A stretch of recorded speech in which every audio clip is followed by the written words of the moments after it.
Assalamualaikum warahmatullahi wabarakatuh. Sahabat sehat, banyak sekali orang akan menghabiskan biaya yang sangat fantastis untuk melakukan perawatan wajah maupun perawatan tubuh. Semua ingin tampil dan terlihat sempurna. Di episode Sehat kali ini, saya akan mengajak Anda untuk berkenalan dengan salah seorang spesialis kulit dan kelamin dari RSUD Tengku Raffiansyah, dan kami akan membicarakan tentang penampilan dan bagaimana bahaya melasma bagi tubuh kita. Bersama Dr. Dina, inilah Sehat.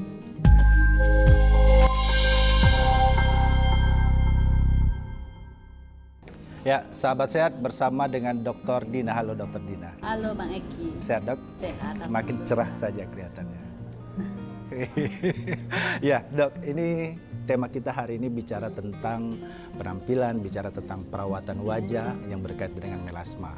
Nah, bahkan sekarang yang tidak punya melasma juga mau terlihat ada melasmanya nih lewat filter-filter. Nah, tapi ini sebenarnya salah satu penyakit. Nih, penjelasan melasmanya apa dok? Jadi gini, melasma itu ada suatu kondisi penyakit kulit yang ditandai dengan kecoklatan, mulai dari coklat muda sampai coklat tua. Kemudian bisa juga nampak dia berwarna keabuan ataupun kebiruan. Itu biasanya diakibatkan karena hiperpigmentasi yang berlebihan, karena sel melanosit itu membentuk terlalu banyak sel melanin. Jadi kita harus tahu bahwa sel melanin itulah zat pewarna yang memberikan warna hitam di wajah. Biasanya kita tipe kulit yang ke-6, di kulit itu ada 6. Jadi pada kulit yang 4 sampai ke-6 itu cenderung melaninnya meningkat. Jadi seperti orang Indonesia, terus orang kulit hitam. Oke, berarti orang Indonesia, orang kulit hitam memang cenderung akan terjadi, cenderung beresiko menimbulkan melasma. Ya, Dokter Dina, ini katanya melasma ini bisa diturunkan dari orang tua atau keturunan sebelumnya juga memiliki melasma. Ini fakta atau mitos? Itu fakta. Fakta. Ya. Oke, penjelasan ilmiahnya seperti apa? Jadi gini, sebelum kita berbicara ke masalah genetik, kita harus tahu bahwa melasma ataupun flek hitam itu banyak penyebabnya. Yang paling terbanyak itu adalah genetik. Genetik itu pun tergantung. Artinya kalau pola hidup seseorang, dia sudah mengetahui bahwa ada keturunannya mempunyai melasma, jadi dia harus melindungi dirinya ataupun wajahnya itu dengan tabir surya. Artinya ini kita kan tahu bahwa di Pekanbaru, Siak atau terkhususnya Provinsi Riau itu adalah sangat panas ya. Artinya karena minyak di atas, minyak di bawah berarti kan panas. Kita harus memakai tabir surya, Bang. Tabir surya pun nanti kita bahas selanjutnya ya. Yang kedua itu pengaruh karena hormonal. Kemudian hormonal itu contoh pada ibu hamil. Kemudian pemakaian obat-obat yang untuk supaya bisa hamil, untuk orang-orang yang infertilitas gitu ya. Terus yang selanjutnya karena pemakaian krem-krem pemutih. Itu juga bisa mencetuskan terjadinya melasma. Kemudian pada penyakit-penyakit kronis ataupun penyakit-penyakit menahun, itu juga akan menimbulkan timbulnya melasma akibat pemakaian obat. Nah, timbulnya melasma ini adakah indikasi penyakit lain kan? Melasma itu tidak. Tidak. Melasma itu murni hanya kelainan kulit yang terletak di epidermis, dermis. Jadi kita ketahui bahwa gini, kulit itu terbagi atas berlapis-lapis. Lapisan teratas itu epidermis, kemudian lapisan kedua dermis. Jadi di bawah dermis ada lagi lapisan yang adanya pembuluh darah, ada sel lemak, baru ada otot, baru organ dalam. Jadi syukurnya melasma ini hanya mengenai epidermis dan dermis. Jadi lapisan kulit pertama dan kedua aja. Jadi tidak ada indikasi ke penyakit sistemik atau penyakit yang parah lah gitu. Ya. Nah, ini melasma ini bisa disembuhin nggak sih dok? Bisa, penyakit melasma bisa disembuhkan. Tingkat kesembuhannya seperti apa gitu? Karena kan mungkin di sebagian orang melasma tidak akan berpengaruh apa-apa. Gitu. Tapi bagi mereka yang punya aktivitas yang tinggi, selalu bersosialisasi, mungkin melasma cukup mengganggu. Ya. Melasma ini sebenarnya adalah penyakit kosmetik. Jadi Jadi seseorang akan niat pergi ke dokter kalau dia udah merasa penampilannya terganggu, ya. Tetapi kalau yang memang tipe orangnya adalah bukan yang memperhatikan penampilan, mungkin ini melasma itu bukanlah suatu hal yang membuat harus berobat gitu, ya. Itu hanya lifestyle lah gitu ya, Bang. Nah, melihat dari tingkat keparahan melasma ini, ada nggak yang sampai akutkah atau kronik begitu? Nah, jadi melasma itu seperti kita ketahui ada 3. Yang pertama melasma epidermal. Melasma epidermal itu adalah melasma yang mengenai lapisan pertama kulit, epidermis.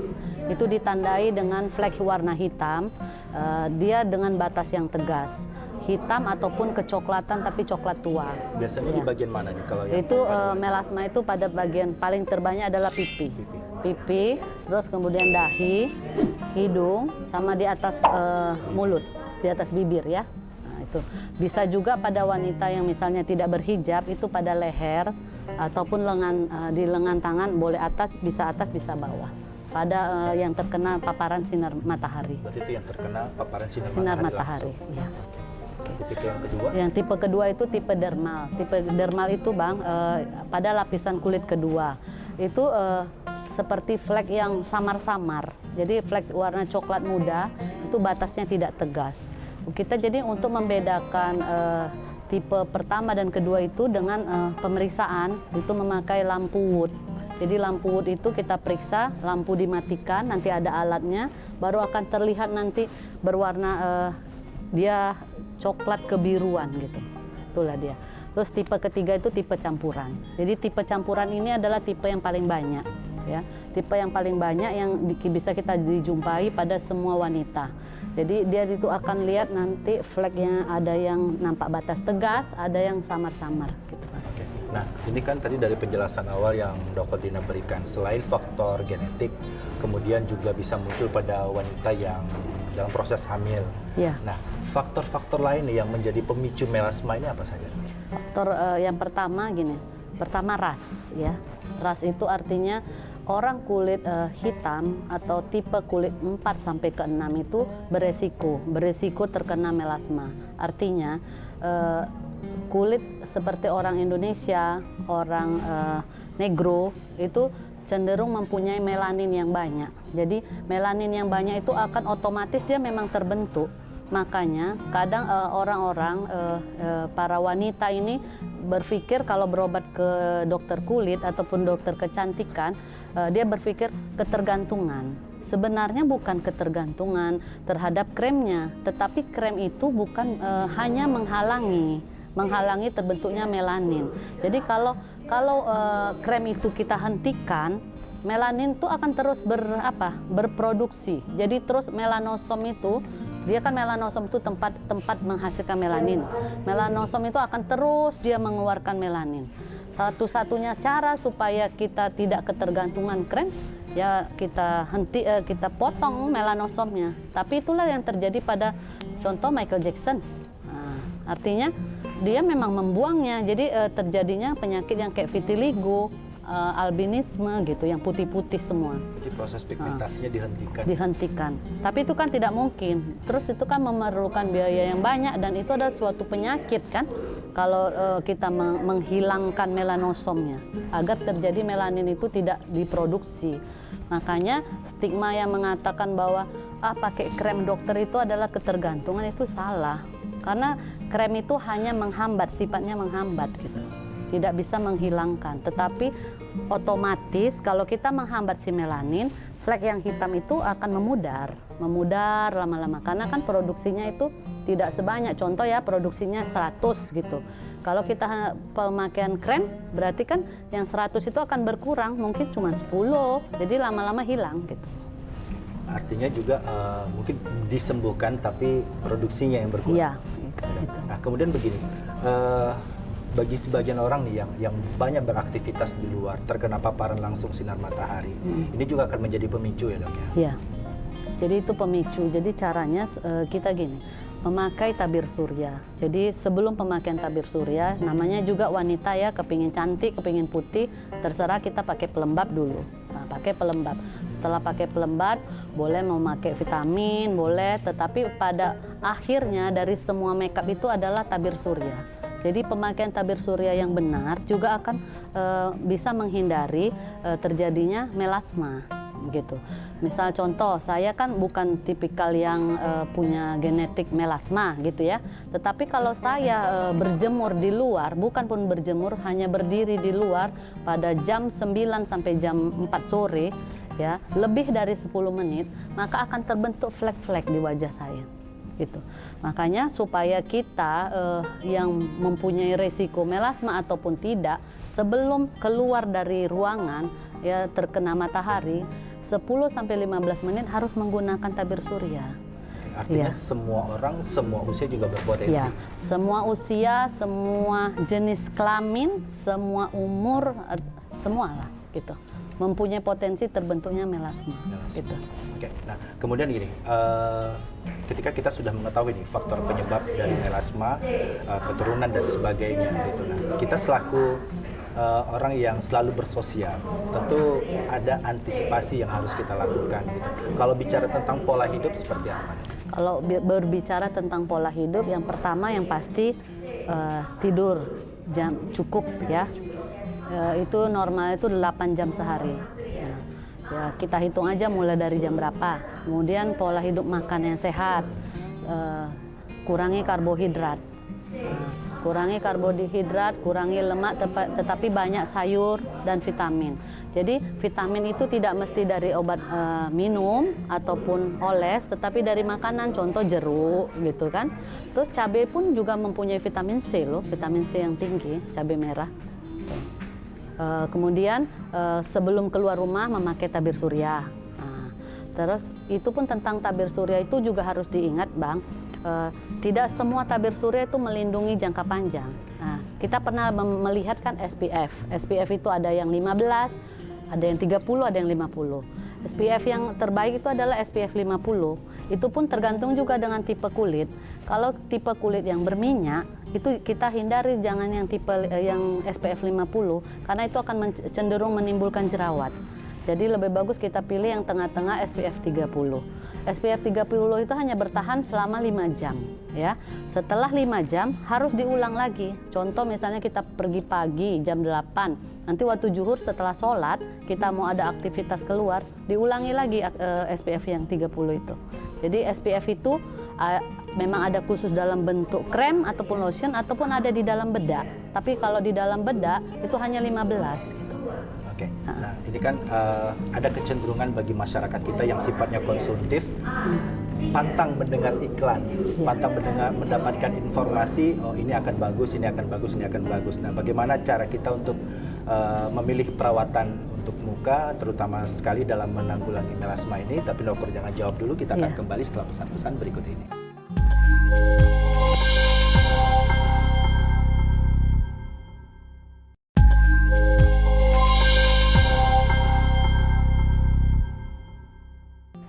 Ya, sahabat sehat, kembali kita di program Siasat bersama dengan dokter cantik kita, Dr. Dina, spesialis kulit dan kelamin dari RSUD Tengku Raffi-Ansyah. Ini renyah sekali ketawanya nih. Ya, Dok, ini kita kan tahu juga nih, banyak orang menghabiskan biaya dengan harga yang fantastik untuk melakukan perawatan, menghilangkan flek hitam di wajahnya. Bahkan juga ada yang melakukan plastic surgery atau operasi plastik. Sebenarnya seperti apa sih, Dok? Penanganan melasma yang bisa kita lakukan, mungkin dengan pemakaian apa? Oke, sebenarnya gini, makasih ya Bang Heski. Jadi gini, ternyata apa ya, ekspektasi ataupun keinginan dari wanita-wanita itu semua sama, kepingin nampak cantik, ingin nampak glowing. Tetapi harus diingat juga bahwa kita kembali seperti yang kita bicarakan tadi, bahwa melasma itu kan terjadi karena pembentukan melanin yang terus-menerus. Jadi kalau melanin yang terus-menerus itu kan harus bukannya efek instan, tapi tetap harus yang rutin, mulai dari perawatan sehari-hari sampai perawatan yang keluar dari rumah gitu ya.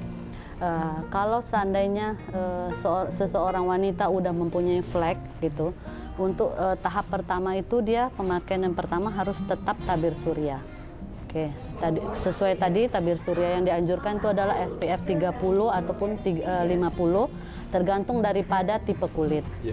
Terus kemudian yang kedua, pemakaian agen depigmentasi. Arti depigmentasi itu adalah agen-agen zat-zat yang untuk menghambat ataupun menghilangkan flek yang udah terjadi, yang dikenal dengan istilah pemutih, ya. Ya. Itu pun pemutih mulai dari tahap yang sebenarnya gold standarnya itu adalah hidrokinon.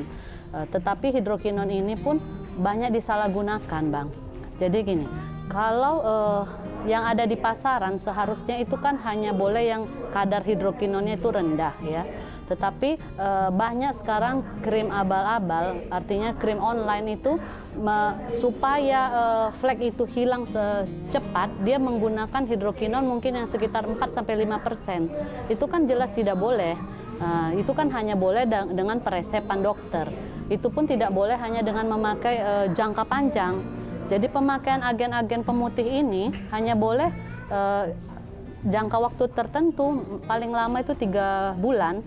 Makanya selalu dianjurkan ke pasien itu untuk selalu konsultasi setiap paling dikit bisa 3 bulan sekali. Tujuannya bukan artinya supaya dokter itu mendapatkan uang yang banyak, bukan. Tetapi kita mau melihat bagaimana kondisi kulit seseorang. Apakah misalnya kita dengan pemakaian setelah hidrokinon, apakah ada efeknya? Karena pemakaian hidrokinon jangka panjang akan membuatkan okronosis. Arti okronosis itu akan terbentuk putih-putih di wajah. Putih-putih nanti kayak pulau dia, berflek. Boleh diperhatikan, misalnya ini ada flek hitam. Di antara flek hitam itu ada bulat-bulat putih, itulah hidrokinon. Hidrokinon itu adalah zat yang pigmen yang mengendap ke kulit yang susah disembuhkan, gitu. Terus kemudian kalau hidrokinon itu juga bisa menimbulkan flek di kulit mata, di konjungtiva yang putih di mata itu. Itu dia. Kemudian itu agen pertama. Biasanya dokter itu setelah gold standar nanti dia ada lagi agen pemutih yang lain. Banyak misalnya asam kojik, arbutin, kemudian bisa juga misalnya steroid tapi dengan yang dosis rendah. Ternyata itulah saking pintarnya mungkin orang Indonesia ini, ya kan. Jadi steroid itu kan sebenarnya obat anti alergi. Kita kan gunakannya untuk anti inflamasi, misalnya ada di gigit nyamuk, merah kita kasih itu, ya. Itu pun ada dosisnya yang mulai dari 0,5 sampai yang tinggi. Mulai dari tingkatan terendah sampai yang tertinggi. Jadi yang bukan medis gitu kan, mohon maaf lah ya kan, Mbak, banyak menyalahgunakan ini. Contohnya jadi dibuatnya hidrokinon itu dicampurnya steroid tadi, terus dikasihnya lagi ada zat satu lagi yang memang tidak boleh dipakai, itu diaduknya dalam bentuk krem.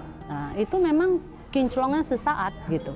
Jadi tipikal masyarakat kita ini kan kepingin instan nih. Yeah. Memakai krim dengan harga yang terjangkau, terus hasilnya langsung nampak. Nah, disitulah kesempatan bagi orang-orang tertentu memproduksi itu gitu. Jadi dia kan tidak memikirkan keamanan, betul, tetapi yang penting uang. Ya, gitu. Pemahaman ini nih yang harus perlu dipahami bersama. Tidak semuanya memahami kondisi kulit, ya, tapi juga kita tidak bisa juga tergiur dengan apa yang ditawarkan orang. Nah, ini proses mengedukasi nih yang seperti apa yang harus kita lakukan. Karena kan gini, informasi yang didapat oleh masyarakat kita beragam, kemudian aksesnya juga sudah sangat luas, informasi tentang kecantikan juga silih berganti datangnya. Nah, ini kan kita juga harus bisa memahami nih apa yang cocok buat kita, sehingga mungkin kita tidak sembarangan nih dalam membeli produk atau memakai produk kecantikan itu. Yang pertama yang pasti perawatan dari awal. Begitu usia mungkin sekitar SD kelas 6, SMP, itu tolong jangan menggunakan krem-krem perawatan dulu gitu. Artinya pakailah krem yang sesuai umur. Kalau tabir sifat, saya potong dulu, kalau sesuai umur ini sebaiknya mulai kapan nih? Sebaiknya kalau kita ya sesuai dengan buku panduan itu kan umur 6 bulan ke atas itu sudah wajib memakai tabir surya. 6 bulan ke atas. Iya, 6 bulan ke atas memakai tabir surya. Tabir surya bisa dalam bentuk krem, lotion. Nah, setelah nanti dia mulai dari SD, pakai aja bedak baby. Hanya untuk itu. Sebenarnya kan kalau bedak-bedak gitu kan bukan untuk apa ya, cuman untuk supaya kalau berkeringat jangan nampak terlalu berkilat sekali gitu atau terlalu kusam gitu kan. Jadi kalau anak-anak yang masih berumur di bawah 17 sebaiknya memakai yang memang produk bayi, produk baby. Berarti disesuaikan produk dengan usia. Iya. Mulai dari sabun wajah, kemudian bedak, itu dianjurkan ya baby gitu. Karena sifatnya hipoalergenik kan, tidak menimbulkan alergi. Ada juga merek-merek mahal, tapi itu mungkin yang kurang terjangkau sih Bang. Yang sehari-hari itu ya produk bayi lah yang ada di supermarket ataupun toko kosmetik terdekat kan. Oke. Nah kemudian gitu dok, ada nggak kasus-kasus nih yang dokter Dina hadapi ketika pasien menggunakan produk tertentu untuk menghilangkan melasma, kemudian melasmanya hilang, tidak pakai lagi atau beberapa waktu setelah pemakaian melasmanya juga semakin parah, keluhan-keluhan seperti ini seringkah ditemui? Oh, sering. Itu kalau untuk Riau ini banyak Bang. Karena kan biasanya nih orang akan ke dokter jika sudah tidak tertangani lagi. Jadi selama saya 8 tahun jadi spesialis kulit, itu kalau yang datang ke praktek ataupun ke rumah sakit itu nggak pernah yang kulitnya mulus, nggak pernah yang kulitnya udah glowing, nggak pernah. Tetapi yang nanti saya akan jumpa dokter juga nih yang kulitnya rusak ya yang akan selalu datang. Nah, karena kalau dia sudah glowing, sudah apa? Dia tidak akan pernah perawatan, tapi sebenarnya kan kulit itu memang 30 hari itu dia kan akan mengalami pengelupasan alami. Dalam 30 hari. Jadi harusnya yang tidak ada masalah pun perlu juga perawatan, tapi tidak perawatan yang intervensi, artinya tidak terlalu yang berlebihan, yang perawatan sederhana aja. Jadi kalau untuk di praktek itu biasanya akibat pemakaian krem-krem pemutih yang menjanjikan akan membuat glowing. Jadi krem-krem yang membuat glowing itu biasanya selain hidrokinon ada lagi satu zat ya. Tetapi itu sebenarnya udah dilarang untuk diedarkan, tetapi mungkin di black market bisa dibeli ya. Saya pun kurang ngerti, itu ada dicampur. Nah, itu dalam 2 tahun kulit dia akan selalu glowing. Boleh abang perhatikan nanti dia dalam seminggu langsung cerah ya, glowing cerah, dalam bahasa Melayunya itu bedelau, ya kan. Terus tapi setelah 2 tahun akan mulai timbul flek. Jadi alasan nanti si penjual itu nanti dibilang kremnya itu udah nggak mempan, udah resisten, perlu ditingkatkan. Sebenarnya tidak, dalam 2 tahun itu dia sudah mulai mengendap pertama. Melaninnya itu udah mulai mengendap di pipi. Kalau kita memakai lampu wood itu udah nampak gitu. Setelah 2 tahun, ini berdasarkan pengalaman pribadi ya, setelah 2 tahun itu orang akan datang mulai dari refleks, biasanya dia simetris itu. Kalau ada kanan pasti ada kiri gitu. Yang paling susah itu nanti diobati kalau yang di atas bibir sama hidung. Nah, di daerah kumis ini itu paling susah. Mungkin karena pembuluh darah sedikit kali ya, makanya itu paling susah diterapi gitu. Jadi saya rasa kadang orang berpikir gini Bang, kita laser aja, zaman sekarang kan lagi booming laser, dikit-dikit laser. Sebetulnya itu adalah stigma yang salah juga, karena tidak semua tipe kulit bisa dilaser, tidak semua penyakit bisa dilaser. Ya, sebelum memasuki tahap laser itu ada tahapan-tahapan yang harus dilaksanakan. Nah, contoh pemakaian krim pengelupas yang dosisnya rendah harus digunakan 2 minggu sebelum laser. Memang ada step-stepnya gitu. Jadi bukan instan. Misalnya kan abang datang sama aku, dok aku mau di laser, itu nggak bisa. Dia harus ada pemakaian. Langsung ditangani ya, dok, ya. Berarti harus ada uji klinisnya terlebih dahulu. Ya. Oke, nah kemudian gini dok, banyak beredar produk-produk juga terkadang konsumen masyarakat kita juga memilih back to nature, kembali kepada semula jadinya alam ini seperti apa begitu. Nah, kita bagaimana upaya kita untuk bisa menutrisi kembali jika memang sudah terjadi melasma yang lebih aman sebenarnya dok? Sebenarnya yang lebih aman, yang pertama yang pasti pemakaian tabir surya. Apapun cerita, tabir surya harus dipakai, ya. Kemudian dari pola hidup, pola makan. Kita makan, ya carilah yang bahan makanan itu yang memang betul-betul membuat nutrisi ke tubuh kita. Contoh buah, ya, buah yang murah saja, yang mengandung vitamin C, vitamin A, ya. Contoh ya jeruk kan dimanapun ada, ya, mulai dari harga yang murah sampai yang mahal juga ada. Kemudian cabai merah. Pas kebetulan kan cabai merah lagi mahal. Nah, itu ada vitamin C-nya, ada vitamin A. Vitamin A itu bukan hanya untuk mata, tetapi untuk anti aging, ya. Itu untuk kalau di krem, derivat vitamin A itulah bahan pengelupas. Tetapi kalau dalam bentuk makanan, dia bisa untuk sebagai antioksidan. Jadi antioksidan itulah vitamin kulit yang bisa mencegah ataupun mengurangi selain flek, kerutan, atau istilahnya ya anti aging gitu. Kita kurangi karbohidrat, kurangi lemak, terus kurangi terpapar dengan sinar matahari. Jadi saya mau kasih tahu kalau kita ini kulit normal tanpa tabir surya, kalau kita berjemur di luar ataupun berdiri di luar dengan matahari yang terik ataupun tidak, itu hanya bisa 10 menit, Bang. Lewat 10 menit akan mulai terbakar. Terbakarnya itu kalau orang kulit putih akan nampak merah dia. Tapi kalau kulit hitam dia belum nampak. Cuman kayak merah membara itu pakainya merah kehitaman. Nah, nanti setelah di rumah akan terbentuk panas gitu, panas pipinya. Kemudian kalau dia terus berlanjut, bisa nanti lama-lama terbentuk flek hitam gitu. Jadi kalau bisa kita keluar itu memakai topi, ya, atau memakai payung. Atau kalau kepada ibu-ibu semua yang memang harus rutinitas membalik jemuran, ya, ataupun menjemput anak ke sekolah, itu kalau bisa ya ditutupi. Misalnya kita membalik jemuran pakai handuk, tutup wajah, ya kan. Terus kalau kita menjemput naik motor atau naik Honda, ya kan, kita pakai helm yang tertutup. Kebetulan sekali sekarang kan zaman pandemi, artinya kan memakai masker. Itu kan mungkin upaya juga salah satunya memakai masker. Dan satu lagi, Bang, kalau ibu-ibu yang suka memasak, ya, uap masak itu akan juga menimbulkan panas di wajah, itu akan menimbulkan flek.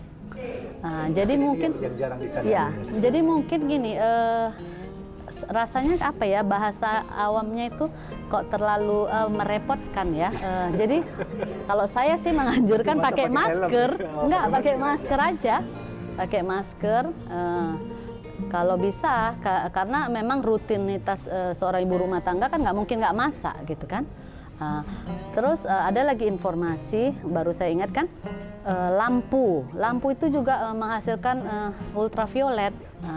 Terus HP, kita pegang HP seharian itu juga akan mempengaruhi. Kemudian laptop, komputer, itu. Jadi kalau bisa untuk sore hari begitu matahari tetap dipakai tabir surya, tapi yang SPF-nya mungkin 15 gitu. Itu aja. Nah, terakhir Dok, dari bincang-bincang kita di program Sehat kali ini, pemahaman positif apa yang akan dokter sampaikan terkait dengan melasma dan penanganannya, biar masyarakat kita juga tidak salah kaprah lagi nih.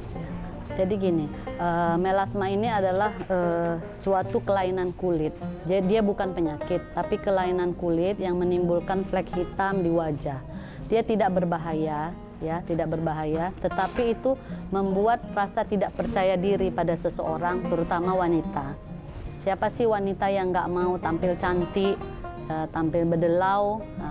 Karena mungkin dengan wajah yang tidak ada flek, dia akan percaya diri dan bisa meningkatkan kreativitas kerjanya yang lebih bagus lagi, ya kan?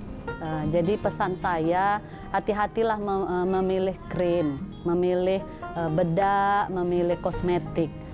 Lihatlah pertama, kalau karena kita umat muslim, lihat dulu halal tidaknya. Kemudian expired atau tidaknya kapan, ya. Kemudian lihat isinya, kandungannya. Apabila misalnya itu krim-krim online, kita lihat juga tidak semua krim online itu bisa untuk semua tipe kulit, ya. Jadi lebih baik memang mungkin memerlukan agak biaya yang sedikit lah untuk konsultasi, ya. Tapi itu dianjurkan setidaknya tanyalah kepada yang lebih memahami atau lebih berwenang, contoh kepada dokter kulit, kepada dokter kecantikan, ataupun kepada dokter umum lainnya boleh. Gitu aja. Itu aja. Terima kasih Dokter Dina untuk waktu dan informasi yang sangat menarik dan berharga kali ini.